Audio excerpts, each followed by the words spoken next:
dhegeystayaal qaybihii dhexe ee barnaamijka daraasadka dunida ee dhegeysanaysa muhiimadda loo u leeyahay caafimaadka lafaha carruurta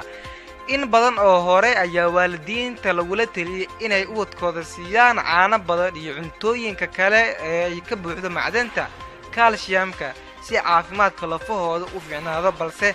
cilmi baaris khubaro caafimaad oo Mareykan ah ayaa iftiimisay in looska muhiimad weyn uu leeyahay koriinka lafaha carruurta yaryar daraasadan oo lagu soo bandhigay kulan ururka dhaqaatiirta cudurrada carruurta ee dalka Mareykanka ku yeesheen magaalada Washington DC ayaa waxaa lagu sheegay in cuntada macdanta magnesiumka ku badan tahay door muhiim ah ka ciyaaro koriinka lafaha carruurta nafaqada badan uu horseedi kara in lafahooda noqdaan qaar caafimaad qaba gaar ahaan cuntada magnesiumka ku badan tahay calciumka lafaha iyo sidoo kale calciumka lafahanteedu waa muhiim laakiin cilmi baarayaashu waxay noogu soo baxday in magnesiumka